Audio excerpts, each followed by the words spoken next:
Awesome. Thanks everybody for showing up today and another great episode of Talking Shit with Heather. I am Heather with Discovering Health, aka Lyme Boss. But why are we talking shit and what is she talking about?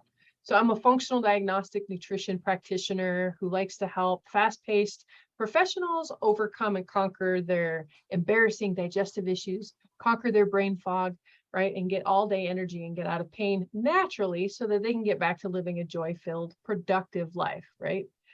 And the reason we talk shit is because most of us in this alternative health world, health space, got here because we've got some sort of a shitstorm story, right?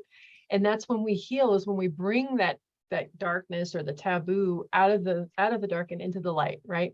That way other people then can hear our stories when we bring education and awareness. And also it might resonate with, oh my God, I thought I was the only one that felt that way. Or, oh my gosh, I thought I was the only one that experienced, blank, blank, blank, so that's part of the reason why I do this. And I love talking shit with other practitioners. Sometimes it is literal talking shit because I do have other practitioners on. We'll talk about coffee enemas and parasites and bowel movements. And then other times it's just, let's just hear your genius and what brought you to this line of work. And so today we've got Dr. Wendy Warner, and the title of her talk today is called Trusting Your Intuition. And I'm super, super excited to dig in a little deeper and find out what she means around this and what you do and how you work with folks. And what's your shitstorm story, Dr. Wendy? So here's my origin story, the way I like to talk about it. I went to a traditional conventional medical school and did the conventional OBGYN training and was in a conventional OBGYN practice for 14 years, and then shifted to my current practice, Medicine and Balance, which is in suburban Philadelphia. Now, the way this all kind of happened, I was, you learn a lot of science and all of that stuff to get into med school, but my background actually up until that point, I'd gone to this cute little private girls' school that was all about, literature and writing and having a free mind. And then they get you into med school. Okay, you're laughing. You know what I'm going to say? It's sort of like, okay, this is what we do, and this is what we do, and this is what we do. And it was actively discouraged using your intuition. So I will always remember, I was, I think, a third-year medical student. So I was kind of new, working at the hospital, and I'm working with my intern one night. And we have this new admission, this guy that was really sick, and we're trying to figure out what all to do to help him out. And we were going through all the labs we needed to order. And this one test sort of popped up in my head, and I mentioned it, and my intern went, well, why would we do that? And I went, I don't know. It just came to mind. And it just came to mind. So I figured we'd order it. And he goes, no, like tomorrow on rounds, if we order that test and I can't explain why, we will get grilled. I went, okay, you're the boss. So we didn't order it. 4 days later, when we still didn't have any idea what to do with this guy, and we had no idea what was going on with him, same guy, I'm on call with him again. And he goes, what was that came to mind the other day that I told you we can't order? And I told him, and he goes, what the heck? At this point, we got nothing to lose. So we ordered it. It happened to be the thing that gave us his diagnosis, even though there was literally like nothing. I mean, looking back, I really honestly have no idea why it came to my mind on a logical standpoint. So I filed that away as cool, like that was intuition and it worked. But I'm not supposed to do that. So I went back into my be a little good girl and do what you're supposed to do. All right. I had a couple of more episodes as a resident where I just sort of, as an OBGYN, you kind of learn, you get this sixth sense because you can't trust a woman in labor. Some people take way longer than you think. And some people, when you think they're going to take forever, they're ready to deliver immediately. So you kind of start getting the sixth sense being with them. So I kind of learned a little more about Okay, pay attention. It doesn't have to be all science. Now, I go into, well, everybody in residency is in a bad mood. So when I realized, I didn't really think about the fact that I had this like horrendous PMS because everybody was in a bad mood. I get out into practice though. And one day early on in practice, now granted, my employee did something pretty bad, but I totally laid into her. I mean, I was so inappropriate. And 2 days later, when I got my period, I apologized. She quit anyway. And I went, well, okay, I can't really blame you. And my business partner who had known me from residency pulled me aside and he goes, Wendy, I can't really have you doing this every month. I went, yeah, you're right. So I was trained that for the 3 or 4 days out of the month that I was a pain in the neck, I was supposed to take Prozac every day. And I went, yeah, that's not happening. You know, I know too much about that drug. I know too much about the side effects. That ain't happening. And I was already, I'm a gardener, you know, plants speak to me. So I was already at a point in my life where I was thinking, okay, well, maybe I'll go learn botanical medicine. This sounds like fun. And so here it is. I've got my own stuff I've got to fix, right? And I said, some woman somewhere found a plant that fixed this. There's no way women have put up with this for eons. So I started doing some research because, you know, we're talking the 90s where there was no, at least it was extremely difficult to find any kind of training for physicians. And it was actually, I had no idea how to access herbalists and there wasn't the internet, not really like, not like it is now. So I had to do a little bit of work, but I found a plant, an herb, and started taking it. And it worked beautifully. And I stopped yelling at people and crying at the drop of the hat. And I like made my life easier. My husband appreciated it. My business partner appreciated it, but I kept it to myself because I was in a conventional practice. I was the new kid in town. I didn't want anybody to think like, who is this witch, right? Who's this whack job doctor? Who's this woo-woo doctor? And so I kind of kept it to myself, but finally after a couple of years, I just felt so bad for this one woman. She was describing exactly what I had lived through. And so I took a deep breath and I got out my prescription pad and I went, okay, go to this health food store, ask for the boss, ask for this brand of this one herb and take it for 3 months and call me back. And I'm thinking, oh my God, I've just ruined my career. So she calls me back in 3 months and she goes, oh, first of all, my husband says, thank you very much because it worked great. And I told my girlfriend and she's taken it for a couple of months and her husband says, thank you very much. So I'm thinking, oh, well, like maybe this is a good thing. Maybe they're not going to run me out of town. What is this herb? Chaseberry. Okay. I was wondering. Vitex. Okay. Vitex is the Latin name. Yeah, it works great. And you know, you just take it all month long and you don't yell at people, or at least not so much.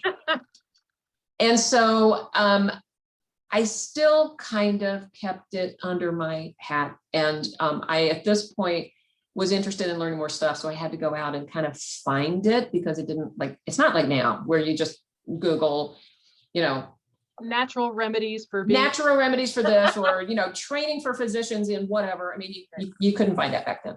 I ended up actually mostly being trained at conferences for professional herbalists. And there's this one lovely conference in North Carolina every year that it's up on the mountain. And the first time I went in the late 1990s, early 2000s, I think I found like in 200 people that I bumped into, I think I found like 2 other doctors, an acupuncturist and 2 nurses, and everybody else was an herbalist. Things have really changed because about 4 years ago when I was there again, it was about a third conventional, well, you know, MDs, DOs, nurses, and, you know, about a third, and everybody else was an herbalist. So it is changing. It is changing. There's lots more of us getting there. So fast forward now to 2002, when the Women's Health Initiative study came out. Now that's the one that freaked everybody out about hormones. Because in that particular study, if you were on this particular combination of hormones, it increased your chance for breast cancer. Everybody freaked out and people were stopping their hormones cold turkey. Oh. Yeah, I'm glad you had that reaction because it wasn't pretty. And so that actually was the only time my business partners, at this point, we've now grown to be 8 physicians. And at that point, my business partners were actually kind of glad that I was doing this because they would say to their patients, listen, I have no idea how to help you through these hot flashes, but go talk to Wendy because she's done some herbal stuff. And, you know, that was, so I had value suddenly for my wacko stuff. But that didn't last very long because they overall just got really tired. They're a conventional practice. They didn't understand what I was doing. And so in 2002, I split and started my current practice where I'm really lucky, all under one roof in the same office. There, at one point prior to COVID, there were 8 different practitioners here, lots of different, there was an acupuncturist, couple of energy workers, a massage therapist, a stress management guy, a DO who actually does hands-on osteopathic manipulation, a shaman. I mean, we had some cool people. That sounds amazing. Yeah, it changed a little bit with COVID because some of them had to move on because, you know, it changed their practice so much. And we're down to only like 5 of us now, but it's still great fun. That's incredible. Thank you. Man, what a rebel. I love your story. I love your shit story. You know, a lot of folks in the Lyme world, such as myself, we're used to kind of going down deep into that weird woo-woo world because that was the only thing that would help us. I mean, if we continued to go the conventional route, we'd all be dead or lost our minds. And I mean, it's horrible. And it's sad that you had to, you know, feel like that you had to keep that under wraps for so long. But I'm so glad that you're letting that freak flag fly now, because there's just so many people are starting to wake up to the beauty. Oh my God. So I'm going on a plant journey on Friday with some mushrooms, and then another shamanic friend of mine, I'm going on an ayahuasca journey in like a month. And plant medicine, have you seen that new documentary that's out right now on Netflix from Michael Pollan? Oh yeah, that was great. Oh my gosh, How to Change Your Mind. Like, I've always been fascinated with herbs and with just the beauty that is Mother Nature, and it's just incredible. So, well, I was going to say that's actually one of the cool things about the shaman that I work with. She doesn't do. Well, I mean, she has personally done ayahuasca, but myself and probably about 10 of us did an 18-month-long training with her. Now, I would never call myself a shaman. I'm not. I am a Mesa carrier because she does, she's been influenced by a lot of different kinds of shamans, but her original training was in from Peru in the Q'ero tradition. And she's also worked with Siberian shamans. And what that taught me was even more about my intuition, because it was all about learning to listen in a different way. Because God knows conventional medicine, like, what is it they say that you get like 8 seconds before a doctor cuts you off when you're trying to tell your story? Oh man. They've actually timed it. And in a conventional practice, well, you know, you got 15 minutes with this doc. Right. So they don't want it. They like cut to the chase. They will interrupt you immediately. Wow. Yeah, no, you're preaching to the choir, you know, little miss been over 20 different doctors and 27 years later before I finally got a diagnosis for Lyme, endometriosis, celiac disease, Hashimoto's. Yeah. Preach to the choir, sister. But that's why I love the rebels. And that's why I do what I do. I was living at a spiritual retreat center for a little while, and they kept talking about bringing your gifts and bringing your gifts. That's the reason why I laughed when you were telling your story, is because when you got there, they actually really didn't want you to bring your gifts. They wanted you to kind of to play in line, right? And be a good little soldier. And it just kills me. In women, especially, we've got this beautiful innate gift and connection with nature, right? And that it's been squashed, and it has been squashed for so long. I mean, back into the days of the early witch trials, you know, they've been trying to squash this gift from women. And so I just love to see, like I said, conventionally trained folks with this beautiful spin of beautiful. It's just beautiful. So yeah. And learning to not just hear a patient's words that they're telling you their story, but also really learning to watch body language and really picking up on their energy and reading between the lines and giving them space, you know, because that's not at all what I was taught to do in school. It's funny because There's actually been research to show that you can take several physicians that are all trained the same way and are basically equally smart and equally competent. And if one of them is basically a pain in the neck and doesn't like to listen to people, like they might be great at what they do, but they've like got zero bedside manner, as opposed to somebody over here who actually knows as much, maybe not even quite as much, but they've got a great bedside manner. They know how to be a good listener. Healing happens over here and not over here. I have a colleague who's amazing, David Rakel, whose entire professional career has been around studying the placebo effect. Oh, wow. And the nocebo effect, the negative things we do to people in interactions as care providers. Oh, absolutely. 100%. Wow. That's incredible. So what are the favorite types of people that you like to work with? What are some of your like more favorite things that really jazz you up? In terms of, well, I mean, you know, as a gynecologist, I do a lot of hormone balancing, and you may not be old enough to have realized this yet, but many times, I mean, I've been in practice 30 years. So my clientele sort of grows with me, ages with me. You know, it's like, I don't see a lot of 20-year-olds anymore. I see a whole lot of older women, perimenopausal and on. And one of the things that I'm actually kind of honing in on these days are the women who are like, I don't know, 60, 70, haven't had a period in forever, and they're back to having hot flashes again. That started around COVID. Oh, fun. And it's not because they got infected. Right. Yeah, no, So I'm laying down. yeah, so this is actually something that happened to me when I was a kid, brand new in practice. I don't know, 32 years old. What do I know about menopause? This 69-year-old woman comes in, I'll always remember, and she goes, "Hey doc, is it possible to do menopause more than once?" And I went, excuse me? She goes, I had periods, I had flashes, you know, like 50 when my periods ended. They went away. I never took any hormones because it wasn't that big a deal.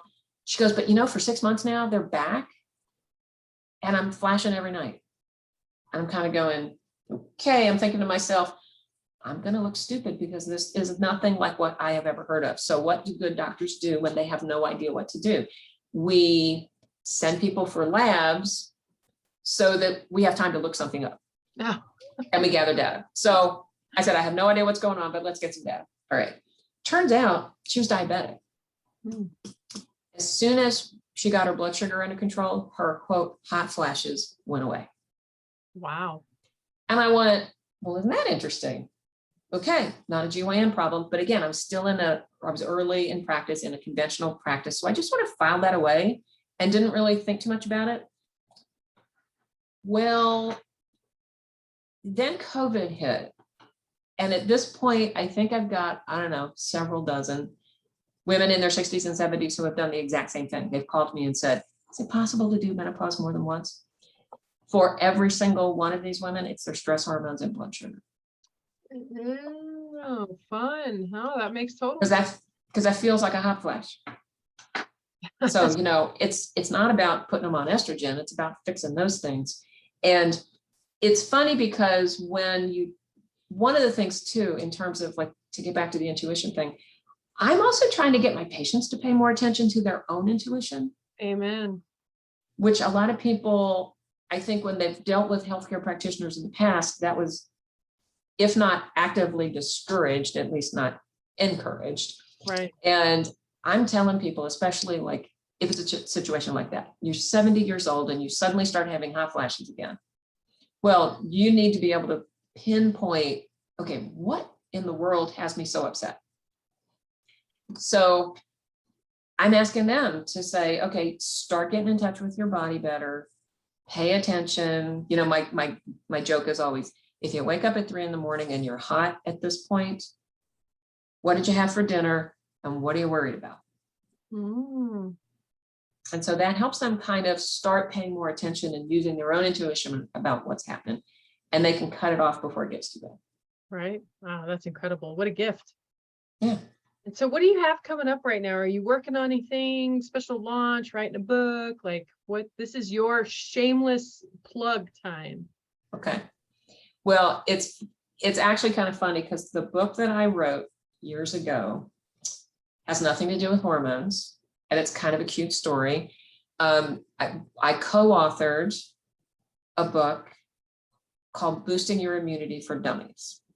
Now, you may actually know the name of my co-author, Kellyanne Petrucci, who is now this big paleo bone broth lady. But back then, she did my share. She's friends with JJ and all that. Nice. Back in the day, when she was working in a local practice, out of the blue, I mean, we kind of knew each other, not great. Out of the blue, I get this phone call. Would you like to write a book with me? And so we wrote a book on the immune system, and the joke was she made me do all the science stuff and she got to write all the recipes. But that book had been out of print for a little while because it's like 9 years old, but I just recently saw that they've put it back in print. So that's out there. Now I am in the process of putting together a program specifically for women who are older, who are back to having hot flashes, and they have no idea why. And they're pissed because all their girlfriends are done with this. And they just think they're afraid they're going to do this until the day they die and they're sick. Right. So that that program planning is still in its infancy. It will probably not be available until the end of the year. Gotcha. How exciting though. And what a freaking amazing, perfect time for this book to go back into print, you know. That's funny. I mean, dummies need to improve their immunity. I can't shut it off. I turn around and I see, sadly, and this is not fat shaming, but I see these overweight folks with this inflammatory food, right? As they're smoking a cigarette and they're drinking their Mountain Dew, but yet they're worried about catching some sort of a virus. And every single time it makes my head just want to explode. It's like, folks, clean up your act and you won't have to be afraid of these boogeymen. Yeah, I caught the Rona and it actually kicked my ass for 2 weeks, which pissed me off because of how well I do keep myself clean. But I also found out in my genes that there was a couple problems in my genetics where I actually don't detox it very well. Gotcha. I had a DNA person tell me, if you catch COVID, you're going to get your ass kicked. He flat said that. And I was like, okay. And sure enough, I did. But, I came out the other side, had a little bit of long haulers, but, and still continuing to clean some stuff up. But yeah, so what a beautiful, like I said, this book, Boosting Your Immunity for Dummies. So highly recommended. It should be like recommended required reading for like all high schoolers, right? Because that's really what we need to start. Yes, start them young. Of course, can you imagine? I mean, when I was that age, if some adult told me how to eat right, I don't think I would have paid attention. My stepson did. When he was living here, and I reversed he got off his ADHD meds. Oh. He started sleeping at night. He stopped crawling out of his skin. Like, he did awesome. But sadly, he left here in a huff and is sleeping on a friend's couch, and he's not continuing with what he's learned. But at least the seeds have been planted with him to where I never knew any better. I grew up with, this is a part of a balanced breakfast, right? Which is bullshit. That's diabetes in the making, is what that was. You mean the Cheerios and toast and orange juice? With a piece of fruit on the side. Yeah. With a piece of fruit on the side. Yeah. Great breakfast. That's diabetes in the making, is what that was. So yeah, I don't know. I'm a big proponent. You can't start them early enough to start educating on the ways of this world, and because everybody's just so sick.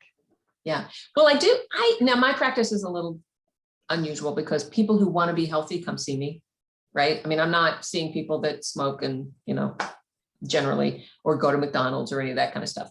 So I do have teenagers in my practice that, because they've grown up in a family where everybody eats well, they do kind of take it seriously. And I've got a couple of kids who have come back from college just shaking their heads going, oh my God, the eating plan there is so bad, And I've had patients like that have to get into an apartment earlier than they expected, just so that they could cook for themselves because they couldn't eat the pizza and hamburgers and fried chicken every night that was in their dining hall.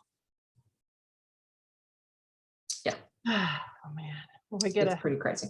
figure it out. But anywho, thank you so much for being on with me today and sharing your gift and your intuition. I love it. I love it. So how can they find you? How can folks find you?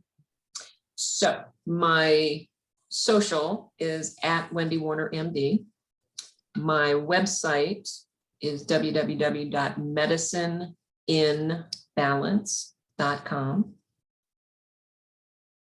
Those are Awesome. the easiest ways to find me. And also Google or probably on Amazon, right? Boosting your immunity for dummies. Boosting Your Immunity on Dummies is on Amazon. Check it out. Absolutely. Check it out. Sweet. Well, thank you again for joining me, and continue to keep talking shit. Absolutely. Stay healthy. Thanks. Bye.